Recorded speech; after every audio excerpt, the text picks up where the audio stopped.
Episode 7 guilt को समझना और उससे मुक्ति। गिल्ट यानी अपराध भाव एक पावरफुल इमोशन है। ये तब आता है जब हमें लगता है कि हमने किसी को हर्ट किया, कोई प्रॉमिस तोड़ा या अपने ही वैल्यूज को धोखा दिया। जब गिल्ट अच्छा होता है तो वो एक सिग्नल की तरह गाइड करता है कि हम गलती सुधारें।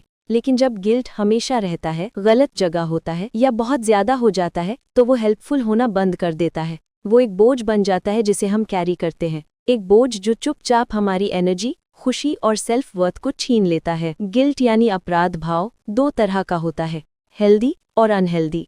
हेल्दी गिल्ट हमें पहचानने में हेल्प करता है कि हमने कुछ गलत किया है और जिम्मेदारी लेने के लिए पुश करता है। ये गलती सुधारना, सीखना और पर्सनल ग्रोथ को बढ़ावा देता है। अनहेल्दी गिल्ट डेरा डाल लेता है। ये तब भी रहता है जब हम अपोलोजाइज यानी माफी मांग चुके हैं, सुधार कर चुके हैं या जब गलती शुरू से हमारी थी ही नहीं। इस तरह का गिल्ट सिखाता नहीं है, ये सजा देता है। कुछ लोग उस चीज़ के लिए भी गिल्ट कैरी करते हैं जो उनके कंट्रोल में नहीं थी। वो एक्सीडेंट्स, मिसअंडरस्टैंडिंग्स या किसी और के दर्द के लिए खुद को जिम्मेदार फील करते हैं, खासकर अगर उनमें बड़ी हमदर्दी है या लोग कम आत्मसम्मान। और जब गिल्ट कांस्टेंट हो जाता है तो वो इमोशनल बर्नआउट की वजह बनता है। ये हमारा कॉन्फिडेंस कम करता है, एंग्जाइटी यानी चिंता बढ़ाता है और हीलिंग को रोक देता है। बल्कि अगर हम गलत तरीके से अपोलोजाइज करते हैं, अधूरे दिल से या बिना क्लैरिटी के, तो गिल्ट दोनों लोगों के लिए रहता है।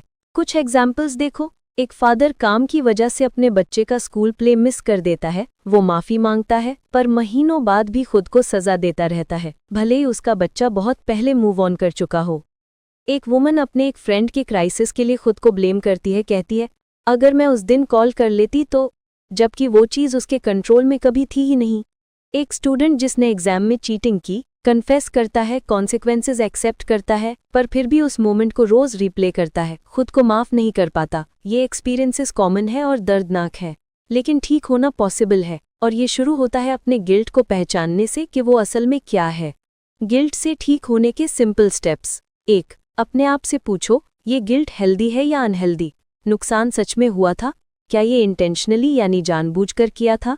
अगर नहीं तो गिल्ट मिसप्लेस्ड हो सकता है। छोड़ देना अवॉइडेंस नहीं है, ये विजडम यानी समझदारी है। 2. अगर ज़रूरत है तो एक स्पेसिफिक, दिल से माफ़ी मांगो। एक सच्ची माफ़ी में 3 पार्ट्स होते हैं। नुकसान को स्वीकार करो, जिम्मेदारी लो, बताओ कि आप नेक्स्ट टाइम इसे कैसे ठीक करोगे या बेहतर करोगे। 3. गिल्ट और शर्म को अलग करो। गिल्ट कहता है मैंने कुछ गलत किया, शर्म कहती है मैं ही कुछ गलत हूँ। फोकस अपने एक्शंस को सुधारने पर करो, अपनी पहचान पर अटैक मत करो। 4. खुद को माफ करो जैसे दोस्त को करते हो। अगर कोई अपना यही मिस्टेक करता तो क्या आप उनके साथ ऐसा ही बुरा सलूक करते जैसा खुद के साथ कर रहे हो? अपने आप को वही ग्रेस यानी माफ कर दो। 5. गिल्ट रिलीज लेटर लिखो। अगर जिस इंसान की वजह से गिल्ट है वो अवेलेबल नहीं है, तब भी उन्हें लेटर लिखो। अपना रिग्रेट, जो लेसन आपने सीखा और छोड़ देने का इरादा एक्सप्रेस करो।